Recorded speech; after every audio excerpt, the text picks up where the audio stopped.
अब भाई कोई भी हो, जर्मन शर्मन, बट अपनी इंडियन स्कॉर्पियन नहीं, माफिया स्कॉर्पियन का अलग ही रोड प्रेजेंस है भाई। महंगी से महंगी गाड़ी जा रही हो, लेकिन इसको जरूर देख लेंगे, उसको ना देखे तो। अब चलाते हैं भाई जरा गड्डी नू। यहाँ से जो सोफिया है वो अराउंड 300 कुछ किलोमीटर है, तो 3.5 घंटे दिखा रहा है गूगल मैप पे, उतने ही लगेंगे आराम से। तो दोपहर को 2:30-3 बजे लंच के टाइम पे पहुंच जाएंगे और वहीं पे ही पेट पूजा करेंगे। वैसे तो सुबह से कुछ खाया नहीं है, बट कोई नहीं भाई, 2 कंट्री क्रॉस करने की खुशी में इतना कंट्रोल हो जाएगा।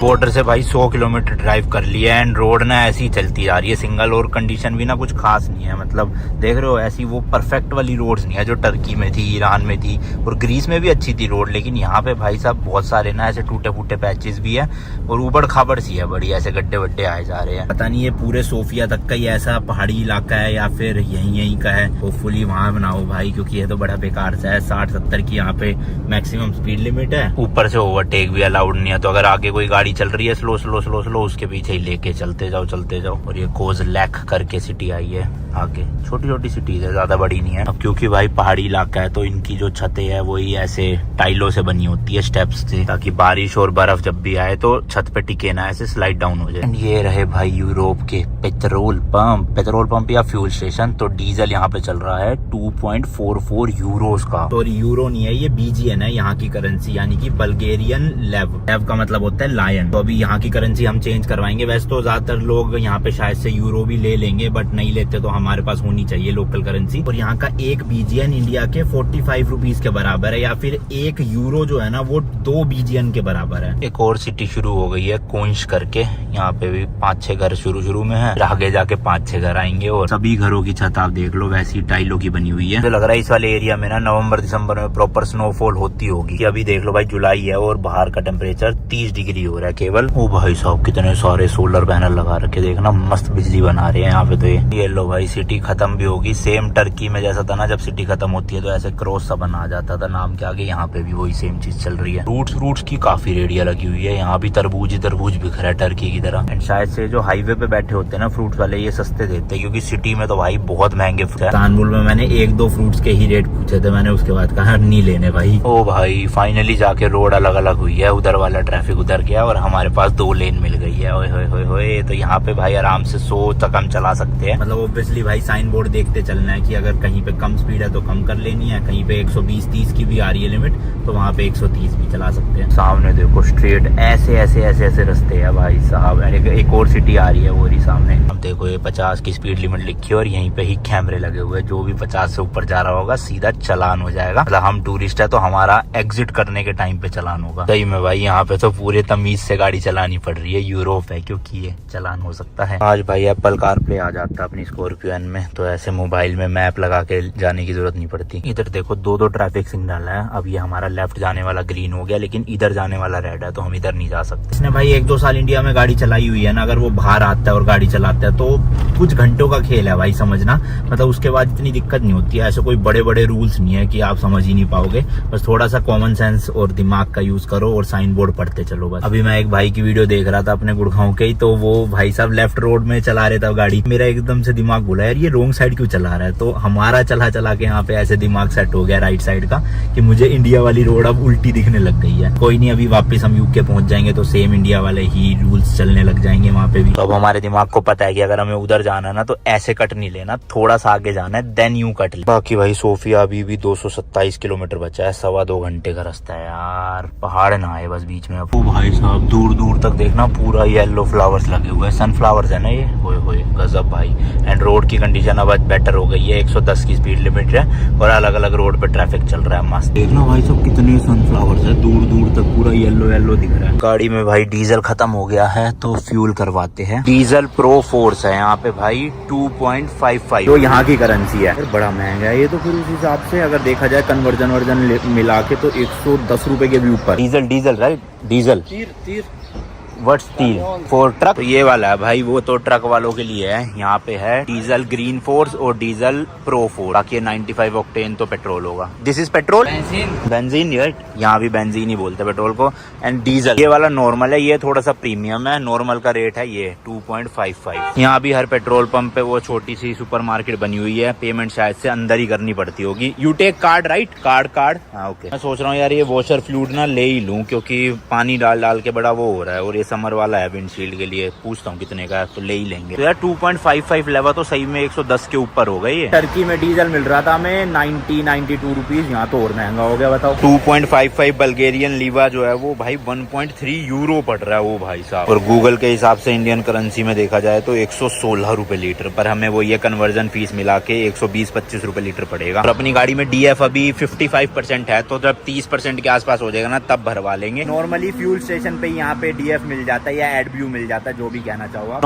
Normal full tank. यस चलो जी चलन दो, आज पैसा कटेगा ना जब कार्ड से, तब बताऊंगा कितने लीटर कितने में पड़ेगा। कोई मेरे हिसाब से 50-55 लीटर तो आएगा ही कम से कम। What's the price of petrol, benzene price, benzene how much? हाँ तो बेंजीन भाई यहाँ पे 2.61 लीवा का है, यानी कि उससे महंगा है डीजल से यहाँ पे पेट्रोल। बट इनके पास वो ये 95 ऑक्टेन है शायद से, ये अनलीडेड 95 लिखा है। यार हमने तो सुना था यूरोप, यूके, यूएस में खुद से पेट्रोल भरना पड़ता है, बट यहाँ पे तो भाई है। शायद से यूरोप में नहीं है, या होगा भी तो वो आगे जो बड़ी वाली कंट्रीज है ना उनमें होगा सीन। यूके में तो है मेरे ख्याल से कि हमें खुद ही भरना पड़ता है, कोई नहीं होता यहाँ पे। अपना सीधा भरो और अंदर जाके कार्ड पेमेंट कर दो, तो लेट्स गो भाई। पेट्रोल हो गया फुल, पेट्रोल नहीं डीजल। अब वही 49 पॉइंट कुछ, तो 50 लीटर हो गया, 50.35 लीटर टोटल आया भाई 128.39 लीवा का। तो वही अंदर जाना पड़ रहा है मार्केट के कार्ड से पेमेंट करने के लिए। बट इन्होंने कोई पर्ची तो दी नहीं भाई, इन्हें पता कैसे चलेगा कि कितने की पेमेंट करनी है। Hello how are you? Sofia पहुंचते ही ना भाई यहाँ की करेंसी लेनी पड़ेगी, क्योंकि कार्ड से तो वैसे ठीक है, बट यूरो में तो फिर समझ नहीं आएगा कैलकुलेशन। चलो जी ट्रांजेक्शन अप्रूव्ड हो गई है, पेमेंट अपनी। पानी भी ले ही लेते हैं भाई, इन सुपर मार्केट में सस्ता मिल जाता है, क्योंकि 1.5 लीटर की है ये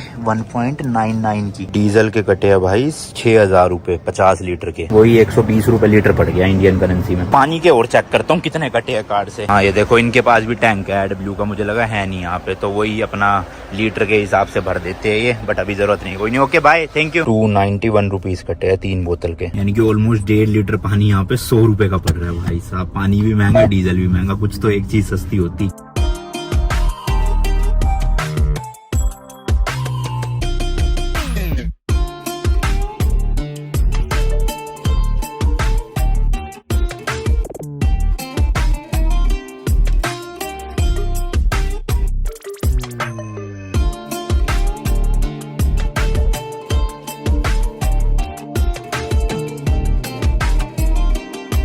इतनी खतरनाक वाली नींद आ रही थी ना भाई साहब, कंट्रोल ही नहीं हो रहा था। तो इसलिए रास्ते में ये एक पेट्रोल पंप आया। अरे भाई साहब यहाँ भी खड़ी है, 1200 है ये। हाँ भाई, हाँ तो मैं बता रहा था इन पेट्रोल पंप पे ना ऐसे पार्किंग बनी होती है। यहीं पे भाई मैंने गाड़ी लगाई, पीछे वाला गद्दा साफ किया और उस पे जाके भाई सो गया। तो 2:45 बजे यहाँ पे रुके थे और 3:15 हो रहे हैं, यानी कि 1.5 घंटा सोते रहे भाई हम। ठीक है, मजा सा आ गया। अब बचा हुआ रास्ता खींच देंगे भाई। सही गद्दा, बिल्कुल ऐसे पैर फैल जाते हैं। ओहो, और क्या नींद आई एसी चला के। सोफिया सिटी के आउटस्कर्ट्स में पहुंच चुके हैं। यहाँ से 13 किलोमीटर सिटी है। बट अभी अभिषेक ने एक स्टोर देखा है, इंडियन स्टोर देखा है एक्चुअल में, जिसमें भाई रेडी टू ईट मिल जाएंगे। तो मेरे पास तो पड़े हुए रेडी टू ईट, इसको लेने थे क्योंकि यूरोप में भाई दिक्कत होगी। यहीं पे भाई आइकिया भी है, क्या बात है। राउटर में ना सारे मॉल्स वगैरह है और बड़े बड़े ब्रांड, इनमें सब कुछ है, H&M वगैरह। हर 10 में से ना 2 गाड़ी आपको BMW या Audi की देखने को मिल ही जाएगी, और Hyundai जा रही है। ये तो सोफिया अच्छी खासी सिटी है, यहाँ पे हम रिपेयर करवा सकते थे गाड़ी अपनी, बट हमें एक ही दिन रुकना है, तो कल का दिन वेस्ट नहीं करेंगे रिपेयरिंग में। कल अपना एक्सप्लोर करेंगे ज्यादा सोफिया को। ये कैसा स्ट्रक्चर बना रखा है भाई साहब, अंडे जैसा देखना। इस सिटी में भाई फील आ रही है कि हाँ प्रॉपर यूरोप में एंटर कर चुके हैं, क्योंकि ग्रीस से तो हमने भाई बाहर से ही एग्जिट ले ली थी, वहाँ की मेन सिटी में तो कहीं गए नहीं।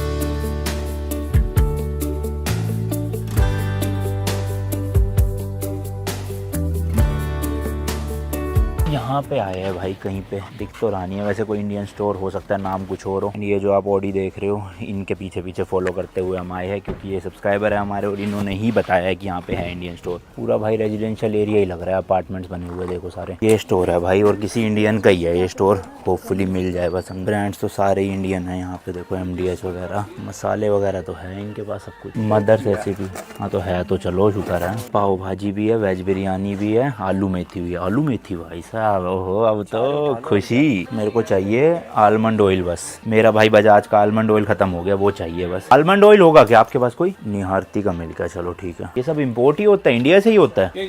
यूके से होता है? नहीं वैसे जो सामान है ये इंडिया से इम्पोर्ट करवाते हो आप? दुबई से। मेरे को तो भाई ये सफोला का मसाला ओट्स मिल गया है, 4 यहाँ की करेंसी, यानी कि इसको हाफ कर दोगे तो 2 यूरो हो गया, अराउंड 190 रुपए के आसपास। वैरायटी तो भाई इनके पास बहुत है, और ये सारा कुछ ना दुबई से ही इम्पोर्टेड है। ये देखो कैन वाले भी रेडी टू ईट है, डब्बे वाले भी है, शोका के भी है, राजमा पुलाव वगैरह। बट वो ये यहाँ पे ये है 6 यहाँ की करेंसी, यानी कि 3 यूरो, तो अराउंड 300 रुपए के आसपास का पड़ रहा है। इंडिया से देखोगे तो ट्रिपल ही हो गया। मिल गया भाई वही बहुत है, बैंगन भरता, भिंडी मसाला। भाई तुम तो मतलब अब तो बागो बाग हो जाओगे हैं।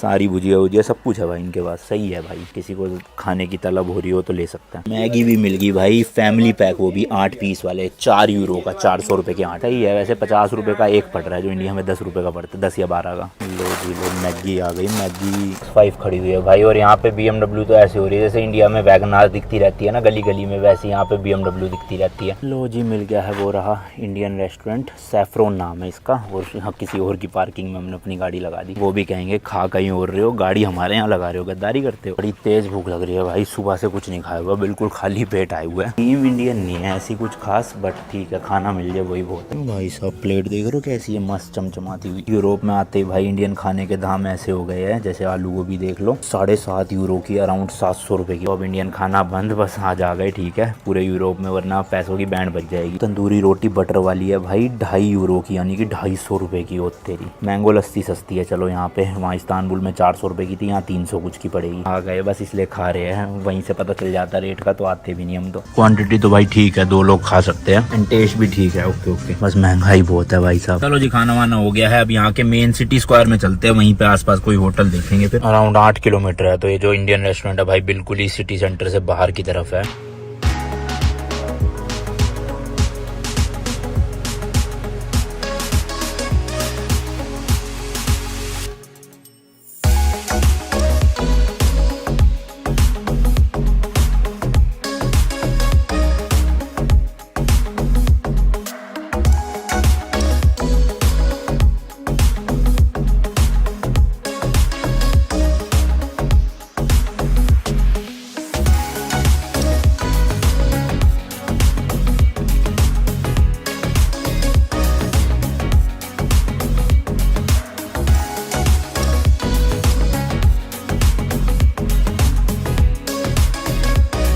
लो जी होटल मिल गया है, फेवरेट करके, ऊपर 3rd फ्लोर पे रूम है। यहाँ ऑफलाइन तो ये महंगा बता रहे थे 5,000 रुपये पर night, but make my trip से ऑफर लगा के 4,000 रुपये पर नाइट पड़ा, यानी कि 2 नाइट्स का 8,000 रुपये। अब इनके पास कोई भी पार्किंग नहीं है, ये जो आप प्लॉट देख रहे हो ये पेड पार्किंग है, पर नाइट 1,000 रुपये लगेंगे, मतलब 2 नाइट के 2,000 रुपये। बाकी अगर रोड पे खड़ी करोगे तो लगभग दिन का है 600 रुपये इंडियन करेंसी में, रात को पार्किंग फ्री है। बट उसके लिए फिर वही है भाई, यहाँ की सिम कार्ड चाहिए और उससे एक मैसेज करना पड़ता है, वरना तो टो भी हो सकती है गाड़ी अगर आप पे नहीं करोगे, या फिर दिक्कत भी हो सकती है। और वैसे भी यार स्ट्रीट में लगाना सेफ नहीं है, चोरी वोरी हो जाए, शीशा तोड़ जाए कोई, तो लगेज हम सारा यहीं उतार लेते, पीछे से कौन ही लाएगा वापस। सोफिया का सिटी सेंटर यहाँ से लगभग 1.5 किलोमीटर है, तो कल पैदल घूमने चले जाएंगे मस्त। डीप क्लीनिंग ना हो ही नहीं पा रही गाड़ी की, इतनी ज्यादा मिट्टी हो रही है। यूरोप में तो वैसे ही हमारे पास वीजा की शॉर्टेज है, तो इतना टाइम ही नहीं है करवाने का ये सब। अब यूके जाके ही होगा इसका जो डीप क्लीनिंग होनी है। तीनों ही बैग आज भाई ऊपर ले जा रहा हूँ, क्योंकि जूते वूते खरीदे थे ना, तो वो अच्छे से बैग में ही सेट करना है। प्लस जो कपड़े धुलवाए थे वो भी चेंज करने हैं, मतलब इस बैग से इस बैग में, क्योंकि यही बैग जो है ना मैं हमेशा होटल रूम में ले जाता हूँ, और जो ज़रूरी सामान है वो इसी में रहता है, बाकी गंदे कपड़े वगैरह वो सब इसमें, और जो शॉपिंग वगैरह करी है वो भी थोड़ा बहुत। तो यहाँ पे भी भाई नंबर वाइज पार्किंग लगी हुई है, हमें जो है वो 2 नंबर मिली है, और होटल का यहाँ पे नाम भी लिखा है, मतलब इन्होंने रिजर्व करवा रखी होगी ऑलरेडी महीने की, और फिर ये गेस्ट से जो है वो पैसे लेते हैं। बताओ भाई, फ्री में देनी चाहिए यार, ये क्या बात हुई? 4,000 रुपये भी तो ले रहे हो भाई, कम थोड़ी है 4,000 रुपये पर नाइट। बट वही बात है भाई, यूरोप है ये, यूरोप में तो पैसा खर्च नहीं पड़ेगा। हमारा वैसे होटल का ना पर नाइट बजट 5,000 रुपये का, दोनों का मिला के, मतलब 2,500 रुपये। तो किसी जगह पे ईरान पे हमने 2,000 में भी लिया, 3,000 में भी लिया, टर्की में कहीं पे हमने 4,500-5,000 में भी लिया है। ऐसे यूरोप और यूके में क्या होगा, कहीं कहीं पे हमें 10-10 हज़ार रुपये भी देने पड़ेंगे पर नाइट, और कहीं पे हो सकता है 3,000 में ही मिल जाए। तो वो फ्लेक्सिबल रहेगा। 100 दिन की हमने ट्रिप सोची थी, 100-110 दिन की, उस हिसाब से हमने होटल रूम का जो है वो 5.5 लाख रुपए के आसपास बजट रखा था। तो अब लग रहा है भाई 5.5 से 6-6.5 लाख भी जा सकता है। चलो कोई नहीं भाई, अब निकल ही गए हैं तो खर्चा क्या ही देखना इतना। ये अच्छा भाई भाई इस होटल में लिफ्ट है, वरना इन बैगों को ऊपर ले जाने में ना हम आधे हो जाते। जैसे इस्तांबुल में हालत खराब हुई थी, वहाँ पे लिफ्ट ही नहीं थी भाई, पतली पतली सी सीढ़ी आती गोल गोल गोल गोल। तो ये है भाई हमारा रूम, 2 सिंगल बेड लगे हुए हैं, आगे बालकनी है बड़ी सी, AC लगा हुआ है एंड यहाँ पे वो भाई बाथटब है। चलो मैं तो चला अब नहाने सीधा गर्म पानी करके, आहा शरीर को शांति। ओ भाई साहब इनके तो गद्दे वो है नरम वाले, मेरी कमर की बैंड बजेगी 2 दिन। थोड़े से टाइट गद्दे होने चाहिए भाई। और घर पे जो अपने बेडरूम में नींद आती है ना भाई, वो 2 महीने से मतलब मिस कर रहा हूँ। बट कोई नहीं, 3 महीने और बचे हैं लगभग, जाके फिर सोएंगे मजे से आराम से। और ये देखो भाई हमारे बाथरूम में भी जेट स्प्रे जो है वो गायब हो चुका है, और अब तो भाई मिलना भी नहीं है, सीधा इंडिया जाके दर्शन होंगे इसके। बाकी स्टिल हमारे पास एक जुगाड़ है, हम लेकर आए इंडिया से, वो मैं आपको कल वाले ब्लॉग में दिखाऊंगा। बाकी आज के ब्लॉग के लिए इतना ही रखते हैं, मिलता हूँ आपसे नेक्स्ट वीडियो में। Till then good bye and as always ठीक है, रास्तों पे नहीं पड़ना फीका। चलो जी, टाटा बाय बाय।